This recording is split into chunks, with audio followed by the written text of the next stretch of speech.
부처님은 말씀하셨다. 수보리야, 만약 보살에게 아상과 인상이 있고 중생상과 수자상이 있다면 그는 보살이 아니라고. 이 말씀은 누군가를 밀어내기 위한 선언이 아니다. 보살이 될 자격을 가르는 말도 아니다. 부처님은 보살이라는 이름을 문제 삼으신 것이 아니라 마음이 머무는 자리를 가리키신다. 내가 있다는 생각, 상대가 있다는 구분, 중생을 돕고 있다는 인식, 살아있는 존재를 상대하고 있다는 감각. 이 네 가지는 우리가 일부러 만들지 않아도 행위를 떠올리는 순간 아주 자연스럽게 먼저 생겨난다. 그래서 우리는 이것을 집착이라 여기지 않는다. 생각이라고 느끼지도 않는다.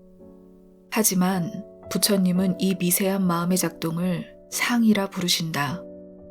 무언가를 강하게 붙잡아서가 아니라 이미 바라보는 자리 안에 나가 서 있기 때문이다. 이 상이 있는 한 선을 행해도 마음은 조용히 흔적을 남긴다. 내가 있었다는 흔적, 내가 했었다는 기억, 내가 옳았다는 자리. 부처님이 말씀하신 무아란 아무것도 없다는 뜻이 아니다. 다만 그 자리에 나를 세우지 않은 상태를 말씀하신 것이다. 부처님은 이와 같이 마음을 항복시켜야 한다고 말씀하셨다. 세상에 있는 모든 중생의 종류, 그리고 태어나는 모습과 형태와 의식의 유무를 가리지 않고 그 모두를 남김없이 열반에 들게 하겠다는 그 마음부터 내려놓아야 한다고 말씀하셨다. 이어서 부처님은 이렇게 말씀하셨다. 헤아릴 수 없이 많은 중생을 건너게 했다 하더라도 실제로는 건너갔다고 할 중생이 하나도 없다고. 이 말씀은 중생을 외면하라는 말이 아니다. 돕지 말라는 말도 아니다. 도움에 의미가 없다는 말도 아니다. 다만 돕고 난 뒤에 그 결과를 마음에 남기지 말라는 말이다. 그래서 건너간 이도 없고 건넌 이도 없다고 말한다. 부처님은 모두를 건지겠다는 마음 안에 아직 남아있는 아주 미세한 자리를 조용히 비추신다. 내가 있고 건너야 할 누군가가 있고 구해지는 대상이 있다고 여기는 마음. 그 마음이 있는 한 돕는 행위는 주는 자와 받는 자 둘로 나뉜다. 그래서 부처님은 모든 중생을 동일하게 본다고 말씀하신다. 같이 대한다는 뜻이 아니다. 차별하지 말라는 윤리의 말도 아니다. 다만 보는 자리에서 나와 너를 먼저 세우지 않는 그 상태를 말씀하신 것이다. 그 자리에 건지는 이도 없고 건너가는 이도 없을 때 돕는 행위는 자연스럽게 일어난다. 이때의 자비는 역할이 아니고 이때의 보시는 의무가 아니다. 금강경이 말하는 모든 중생을 동일하게 본다는 것은 세상을 같은 눈으로 보라는 말이 아니라 마음을 어디에도 고정시키지 않은 채 그대로 두는 일, 그것을 말한다. 부처님은 수보리에게 물으셨다. 더 이상 넘을 것이 없는 그 깨달음을 얻었느냐고. 수보리는 이렇게 대답한다. 아닙니다, 세존. 열애께서는 얻은 바가 없습니다. 부처님은 그 말을 부정하지 않으신다. 그렇다. 그저 그렇다고 말씀하셨다. 실제로 열애가 얻었다고 할 어떤 법도 없다. 이 말은 깨달음이 없다는 뜻이 아니다. 또한 깨달음이 헛되다는 말도 아니다. 금강경이 겨누는 것은 깨달음이라는 이름을 붙잡는 마음이다. 우리는 수행을 하며 자주 이렇게 생각한다. 무엇을 깨달았는지, 이전과 무엇이 달라졌는지, 어디까지 왔는지. 그 순간 깨달음은 다시 하나의 대상이 된다. 얻는 내가 있고, 얻어진 것이 있고, 그리고 그 둘을 바라보는 나가 생긴다. 그래서 부처님은 말씀하신다. 열애는 아무것도 얻지 않았다고. 얻지 않았기에 붙잡을 것도 없고 잃을 것도 없다고. 깨달음이란 무언가를 더한 결과가 아니라 붙잡고 있던 생각 하나가 조용히 사라진 상태이기 때문이다. 금강경은 깨달음을 목표로 세우지 않는다. 다만 깨달음을 소유하려는 그 마음을 놓게 한다. 그 자리에 얻었다는 생각이 없을 때 수행은 일상에 스며든다. 그리고 그 일상 속에서 나라는 생각은 더 이상 자리를 잡지 못한다. 부처님은 말씀하셨다. 열애가 어떤 법을 설했다고 생각하지 말라고. 왜냐하면 열애가 설한 법은 붙잡을 수도 없고 말로 고정할 수도 없기 때문이다. 법이면서 법이 아니고 아니라고 해도 아닌 것도 아니라고. 이 말은 가르침이 없다는 뜻이 아니다. 말이 필요 없다는 말도 아니다. 다만 말을 진리로 만들지 말라는 뜻이다. 우리는 말을 들으면 그 말에 머문다. 문장을 기억하고 뜻을 정리하고 이해했다고 여긴다. 그러나 금강경은 그 자리를 놓으라고 한다. 말은 건너게 하는 도구일 뿐 머무를 자리가 아니기 때문이다. 부처님은 말씀을 하시지만 그 말씀에 머무르지 않으신다. 그래서 설한 것도 없고 전한 것도 없다고 말씀하신다. 이 설법은 무언가를 남기기 위한 말이 아니라 붙잡고 있는 마음을 풀기 위한 말이다. 말을 다 들은 뒤에도 손에 쥔 것이 없다면 그때 비로소 이 말은 제 역할을 다한 것이다. 금강경은 말을 남기지 않는다. 말에 마음을 두지 않는다. 부처님은 수보리에게 말씀하셨다. 이 경전의 뜻은 헤아릴 수 없음을 알아야 하며 그로 인한 결과 또한 헤아릴 수 없음을 알아야 한다고. 금강경은 여기서 읽는 법은 말하지 않는다. 외우는 법도 말하지 않는다. 이해하는 요령도 남기지 않는다. 다만 어떤 태도로 이 경전을 대해야 하는지만 조용히 짚는다. 이 경전의 뜻은 생각으로 다 헤아릴 수 없고 그로 인해 생기는 변화 또한 계산할 수 없다고 전한다. 이 말은 어렵게 생각하라는 뜻이 아니다. 신비하게 만들라는 말도 아니다. 이 경을 손에 쥐려 하지 말고 결론으로 삼으려 하지 말고 나의 기준으로 정리하려 하지 말라는 말이다. 금강경은 이해의 대상이 되기를 거부한다. 대신 삶 속에서 어느 순간 문득 떠오르고 그로 인해 마음 쓰임이 조금 달라지기를 기다린다. 그래서 이 경전의 과보는 드러내 보일 수 없고 측정할 수도 없다. 달라졌는지조차 확인하지 않게 될 때 이미 이 경전은 제 역할을 다하고 있다. 엽법 수지란 바르게 쥐는 일이 아니라 바르게 놓아놓는 일이다. 이 경전을 무언가로 만들지 않고 그저 삶 곁에 두는 것. 그럴 때 금강경은 말이 아니라 태도로 남는다. 금강경은 이 편에서 계속 같은 자리를 비춘다. 선을 행하려는 마음 뒤에, 깨달음을 얻으려는 생각 뒤에, 돕고 이끌겠다는 뜻 뒤에 조용히 자리 잡고 있는 나라는 생각을. 우리는 수행을 하며 자주 스스로를 세운다. 바꾸려는 나, 달라지려는 나, 깨닫고자 하는 나. 그러나 금강경은 그 마음부터 잠시 내려놓으라고 한다. 의도에서 세운 마음은 또 하나의 붙잡음이 되고 붙잡음이 있는 한 그 어떤 깨달음도 온전히 볼 수 없기 때문이다. 그래서 부처님은 말씀하신다. 얻은 바가 없다고, 설한 법이 없다고, 건너간 중생도 없다고. 이 말들은 아무것도 하지 말라는 뜻이 아니라 행위의 결과를 마음에 남기지 말라는 가르침이다. 금강경은 사람을 바꾸려 하지 않는다. 대신 사람이 살아가는 자리, 매일 반복되는 일상 속에서 조용히 그 사람에게 스며들기를 바란다.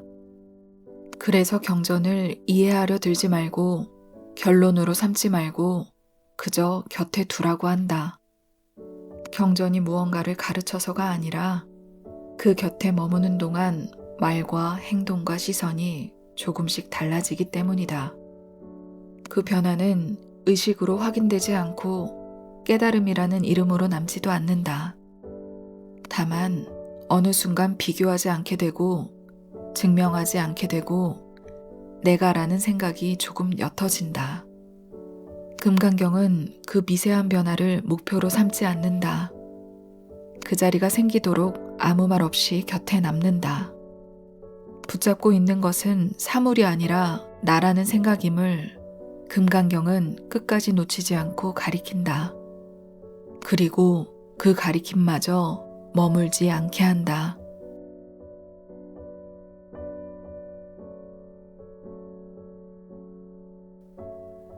부처님은 밥때가 되자 옷을 입고 바루를 들고 도성으로 들어가신다. 누군가를 가르치기 위해서도 아니고 특별한 법문을 하기 위해서도 아니다. 그저 하루에 해야 할 일을 하루의 모습 그대로 행하신다. 사람을 가리지 않고 앞에선 이에게 음식을 받고 말없이 돌아오신다. 부처님은 말씀하셨다. 깨달음은 일상과 떨어진 자리에 있지 않다. 만약 깨달음이 특별한 순간에만 있다면 우리는 대부분의 삶을 길 밖에서 보내게 될 것이다. 금강경은 처음부터 이 점을 분명히 한다. 수행은 일상을 떠나는 일이 아니라 일상 속에서 마음을 어떻게 쓰는가의 문제다. 걷는 순간에 걷고, 받는 순간에 받고, 앉는 순간에 앉는 것. 그 자리에 다른 생각을 보태지 않을 때 그때 비로소 길은 이미 그 자리에 놓여 있음을 알게 된다. 부처님은 말씀하셨다. 보살이 베풀 때에는 머무는 바 없이 베풀어야 한다고. 보통 우리는 무언가를 주면서 마음 한켠에 자리를 만든다. 내가 얼마나 주었는지, 얼마나 애썼는지, 어떤 사람이 되었는지. 그러나 금강경은 그 자리를 문제 삼는다. 형상에 머무르지 말고 소리에 머무르지 말고 느낌과 생각에도 머무르지 말라고 한다. 주는 행위가 아니라 주었다는 생각에 머무는 마음이 우리를 붙잡는다. 부처님은 말씀하셨다. 머무르지 말라는 것은 주지 말라는 말이 아니다. 다만 손을 내밀었으면 그대로 거두라는 말이다. 보시는 무언가를 더하는 일이 아니라 붙잡았던 것을 하나 내려놓는 일이다. 그렇게 줄 때 주는 사람도 없고 받는 사람도 없을 때 그 자리에 비로소 가벼운 마음이 남는다. 금강경은 선을 행하되 그 선에 머무르지 말라고 말한다. 머무르지 않을 때 베품은 짐이 되지 않는다. 부처님은 수보리에게 물으셨다. 항아의 모래만큼 많은 보물이 있다면 그것을 모두 베풀었을 때 그 복은 크지 않겠느냐고. 수보리는 대답한다. 그 복은 참으로 클 것이라고. 부처님은 고개를 끄덕이셨다. 그 말이 틀리지 않다고 말씀하셨다. 그러나 부처님의 말씀은 여기서 끝나지 않는다. 부처님은 이어서 말씀하셨다. 이 가르침 가운데 아주 짧은 한 구절이라도 마음에 두고 살아간다면 그 힘은 아무리 많은 보시보다 더 멀리 간다고. 이 말은 보물을 베푸는 일이 쓸모없다는 뜻이 아니다. 금강경이 짚는 것은 보시의 양이 아니라 보시를 대하는 마음의 방향이다. 보물을 베풀 때 우리는 자연스럽게 그 크기를 헤아린다. 얼마나 많은지, 얼마나 대단한지. 하지만 이 가르침을 마음에 둔다는 것은 헤아릴 수 없는 자리를 그대로 받아들이는 일이다. 거기에는 비교도 없고 계산도 없다. 부처님이 말씀하신 네 구절을 받아 지닌다는 것은 경전을 외우라는 말이 아니다. 삶의 한순간에서 이 가르침이 떠오르고 그로 인해 마음 쓰임이 달라지는 것, 그것을 말한다. 금강경은 복을 더 쌓으라고 말하지 않는다. 복을 세려는 마음을 조용히 내려놓으라고 말한다. 그때 복은 남고 짐은 사라진다. 부처님은 단호하게 말씀하셨다. 내가 중생을 건지겠다. 이렇게 생각하는 순간 그는 보살이 아니라고. 이 말은 중생을 돕지 말라는 뜻이 아니다. 금강경이 문제 삼는 것은 돕는 행위가 아니라 돕고 있다는 그 생각이다. 내가 도와주고 있다. 내가 남을 이끄는 사람이다. 이 마음이 생기는 순간 보시는 이미 무게를 갖기 시작한다. 부처님은 말씀하셨다. 보살이라고 이름 붙일 수 있는 고정된 법은 처음부터 없다고. 돕는 사람도 없고 도움받는 사람도 없을 때 그때 비로소 돕는 행위는 자연이 된다. 만약 복을 계산하고 공덕을 가늠하고 내 역할을 세우기 시작하면 그 순간 행위는 자기 확인이 된다. 금강경은 선을 부정하지 않는다. 다만 선이라는 이름에 머무는 마음을 놓으라고 말한다. 돕되 내가 돕는다는 생각 없이, 베풀되 내가 베푼다는 말 없이, 그 자리에 비교도 없고 우열도 없을 때 복은 가벼운 상태로 남는다. 부처님은 말씀하셨다. 보살은 법을 행할 때 머무는 바 없이 베풀어야 한다고. 이 말은 앞에서 했던 말을 되풀이하는 것이 아니다. 금강경은 여기서 행위보다 먼저 마음의 자리를 묻는다. 우리는 흔히 무엇을 했는지에 시선을 둔다. 얼마나 베풀었는지, 얼마나 도왔는지, 얼마나 참았는지. 그러나 부처님은 물으셨다. 그때 마음은 어디에 머물러 있었느냐고. 행위는 눈에 보이지만 마음은 스스로 살피지 않으면 쉽게 놓친다. 그래서 금강경은 다시 말한다. 머무르지 말고 행하라고. 선행이 자기 확인이 되지 않게, 도움이 역할이 되지 않게, 수행이 짐이 되지 않게, 그 자리에 마음을 어디에도 세우지 않을 때 행위는 자연스럽게 흐른다. 정심행선이란 특별한 선을 말하지 않는다. 마음이 어긋나지 않는 상태에서 지금 해야 할 일을 그대로 행하는 것, 그것을 말한다. 금강경은 처음부터 끝까지 같은 말을 반복한다. 베풀되 머무르지 말고, 행하되 붙잡지 말라고. 선을 행하면서도 우리는 쉽게 자기 자리를 만든다. 내가 했다는 자리, 내가 옳다는 자리, 내가 애썼다는 자리. 그 자리가 생기는 순간 선은 무거워진다. 부처님이 놓으라고 한 것은 행위가 아니다. 그 행위에 덧붙인 마음이다. 계산하지 않을 때, 비교하지 않을 때, 증명하지 않을 때 행위는 가벼워진다. 그래서 금강경의 수행은 무언가를 더하는 길이 아니라 하나씩 덜어내는 길이다. 지금 이 순간 해야 할 일을 하되 그 일에 이름을 붙이지 않는 것. 그 자리에 특별함도 없고 공덕도 없을 때 비로소 수행은 일상이 된다. 금강경은 그 자리로 우리를 되돌려 놓는다.